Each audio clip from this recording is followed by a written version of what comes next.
Today's video is sponsored by Skillshare, an online learning community with thousands of classes in design, business, technology and more, but more about that at the end of the video.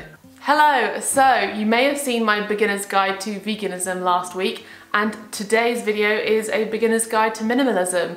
I've wanted to make both of these videos ever since I started my channel, and I'm really happy that I have them now on here as resources for you, because my channel is all about these two things. It's all about veganism and it's all about minimalism, and I know that a lot of you come to this channel for that information. So let's get straight into it. So what is minimalism? I'm going to quote the minimalists here.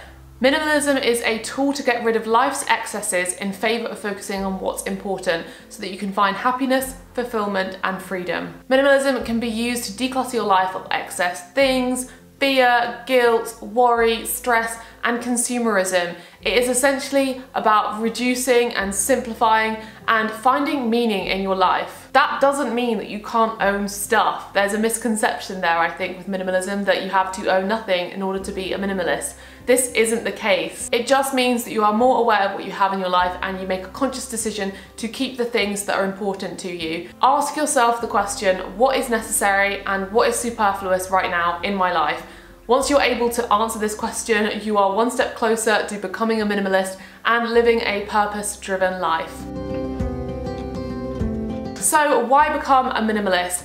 I hopefully have answered that a little bit in the previous one, but I wanted to use myself as an example. So if you know nothing about me and my journey when it comes to minimalism or how I even got here or what I'm doing today, I decided 2.5 years ago that I was going to quit my job. I had a bit of a mental breakdown, one of many I've had in my 20s, and I realised I hated my job. I wasn't happy in the situation I was in, so I quit my job. I moved back home to my parents. I started working part-time for my mum, and on the side I was making YouTube videos.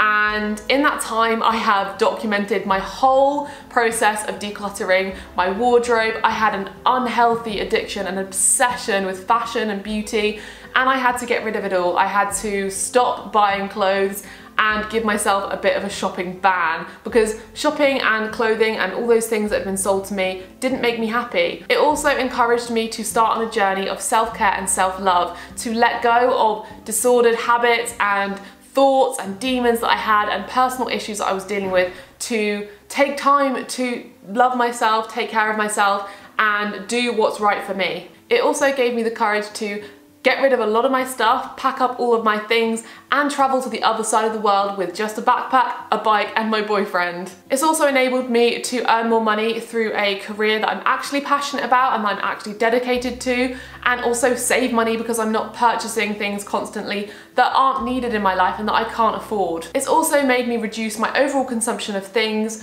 and made me more environmentally aware of my impact on this planet.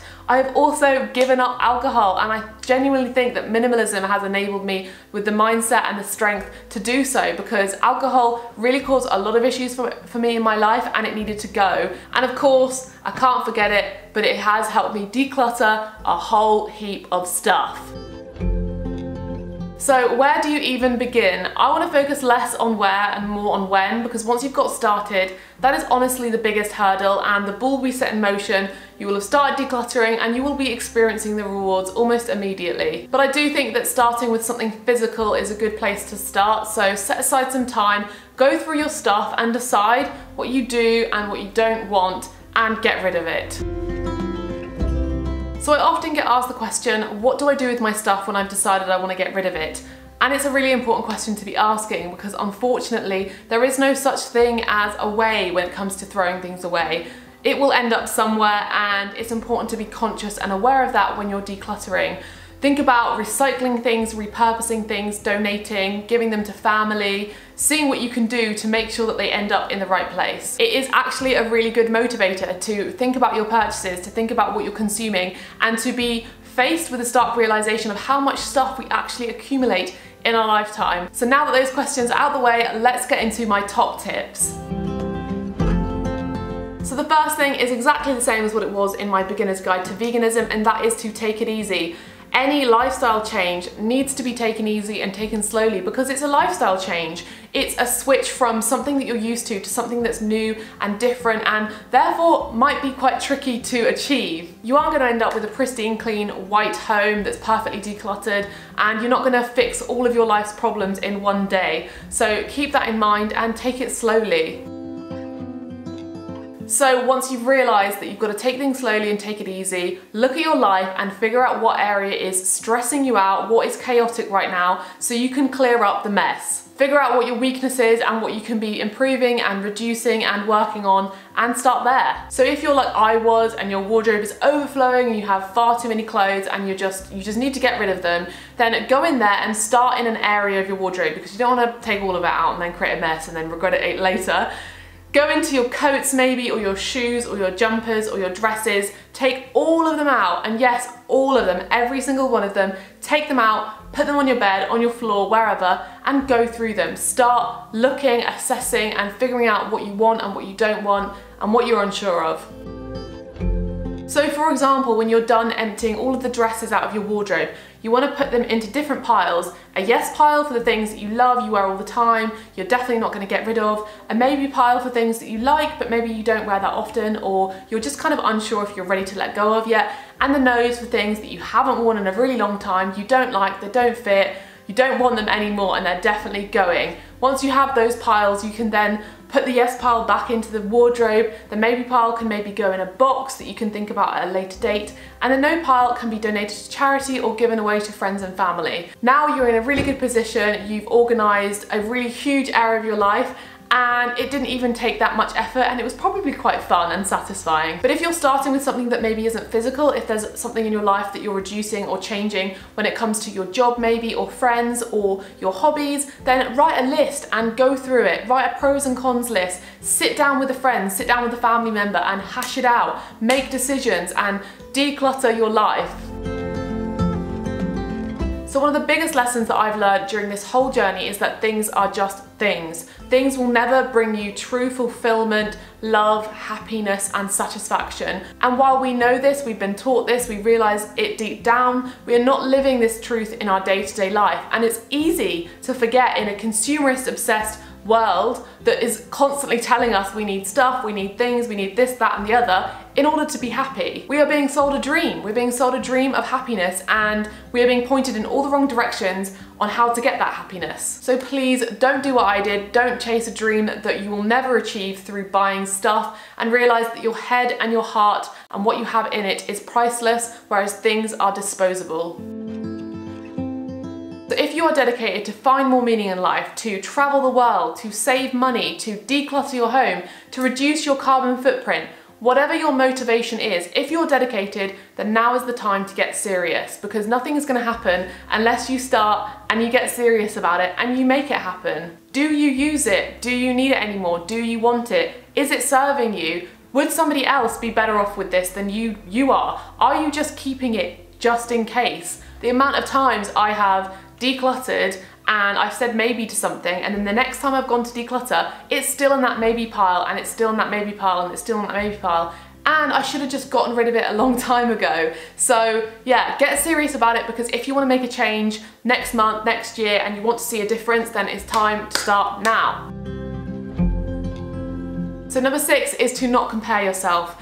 The thing about minimalism is that it is not a one-size-fits-all, and everyone is different. Everybody uses the tool of minimalism differently in their life, and they also all come from a different perspective and different starting point. I have talked about this a lot, and I even made a video on why I'm not a minimalist, because there is absolutely no point in comparing yourself to others, but only to look at yourself and think about, how is minimalism going to help me? How is it going to improve my life? Not somebody else's, not what they're doing. That can be inspiration, but it doesn't need to be a way that you compare yourself or make yourself feel bad if you're different to them. Minimalism is essentially to reduce, to simplify, and to live more purposefully. So by this definition, you can own 20 things, but you could also own over 100 things. Anyone can use minimalism, you can use minimalism, and it can hopefully enrich your life in the process. So I've been decluttering now for at least 2.5 years, and I don't see myself stopping anytime soon. It's important to continue decluttering as you go, because we as humans collect stuff. Stuff is everywhere, things are everywhere, and life gets in the way. The way that people live their life today means that even if you are a minimalist, even if you're someone like me who consciously tries to reduce, you're always going to be bombarded with things, and you're always going to be having to face questions and answer them and figure it out and be challenging yourself constantly. I've replaced my obsession with shopping and buying stuff that I probably can't afford with organising and decluttering. I get the same thrill from that today, and it's really, really satisfying to do over and over and over again. It also keeps me in check, as I said, makes me think about the things that I'm buying, the things that I'm consuming, and make sure that I'm always improving and doing better next time. It also keeps everything very nice and organised and doesn't really let anything get into a mess too often. A huge part of my minimalism journey has been that I no longer focus my goals on things or attaining things. And a lot of people find that once they achieve these things, once they get these things that were so desirable to them once upon a time, they really aren't as desirable as they thought they were. Look inwards, seek your own true happiness, what you really want, and don't be swayed by another person's perception of what that might mean. So save your money, get stuck in, declutter, and start living the life that you actually want to live. That is what minimalism is about. You've only got one life, so you've got to experience it. Stop waiting around and expecting something to change. You've got to change it. You've got to make that decision. You've got to say, hey, I don't like this. I don't want it anymore. I don't want it in my life. And you've got to get rid of it. You have got to have the courage and the motivation and the self-worth and the self-love to allow that to happen and to say that you can do this, because only you can make it happen. Wow, I feel like Tony Robbins. Reduce, reuse, repurpose, recycle, and borrow. I have learned that if I don't have something, somebody else probably does. So if I need to go to a party, I don't have a dress for it, I don't have an outfit for it, I can see a friend, call up my sister, borrow their clothes, and it saves me buying something once and only wearing it once. Sew up those trousers that have ripped, use that notepad that's sitting in the drawer that's half used, go into your food cupboard, get out that food that's been sitting there for months on end and that you haven't eaten yet and it needs to be eaten. Get thrifty, go back to basics and do what people used to do that they don't do anymore. Having a thrifty mentality is something that I feel like we've lost in this consumerist driven and convenience led world, but it holds so much value. And finally, have fun. I know that it may seem overwhelming and stressful and oh my gosh, how am I gonna do this? Where am I even gonna begin? My life is a mess. I know how you feel, I've been there, but honestly, once you start, everything just starts to fall into place, everything gets a little bit easier, it starts to become fun, and the rewards start to happen really quickly. Play loud music when you're decluttering, invite your friends over for a clothes swap, start a bullet journal to organise your life and fill it with really nice calligraphy and quotes. Save up for a trip of a lifetime that you've always been wanting to go on that you haven't done yet. Consume less overall and just enjoy the ride. So that's it. Those are my top tips and my beginner's guide to minimalism. I hope that it helped you. I have a whole playlist though on minimalism with loads of information from tips and hacks and me decluttering my house. You can actually watch me do it myself from the start, back in the day. I've also got an accompanying blog post to this video, so there's more resources there for you to read up and learn more about minimalism. And leave me your questions and your comments down below. We can all help each other. Also join my Facebook group, Declutter Your Life, because that is an incredible community of people who are decluttering and motivating one another. So I hope you enjoyed this video and stay tuned for a little bit about Skillshare. Today's video was sponsored by Skillshare, who are an online learning community. They have thousands of classes from things like design, business, photography, technology. They even have a whole section on entrepreneurship, which really caught my eye. I know that so many of you guys who are watching always ask me how to start a YouTube channel, how to work online, how to be self-employed. So this section is great for that. I personally have been following a few classes on here. After I finished editing this video, I'm actually going to watch this one here, Self-Taught to Self-Employed. It's only 28 minutes long and it's caught my eye because I find it so inspiring and motivating to hear about how other people became self-employed, how they taught themselves, what they did to do it, and yeah, it's just really motivating for me as someone who is self-employed. So Skillshare offers premium membership, which gives you unlimited access to all of these high quality classes. They're all done by experts in the field and therefore you can improve on the skills that you want to improve on. Skillshare is actually also really affordable. It's under $10 a month for an annual subscription, which is a lot cheaper than a lot of other learning platforms. So if you're interested in learning more in gaining more skills in understanding entrepreneurship, business, photography, whatever it is that you've been meaning to learn more about, Skillshare have offered the first 500 people who click the link in the description 2 months for free, which is so cool. So all the information is down below, and I will see you in my next video. Bye!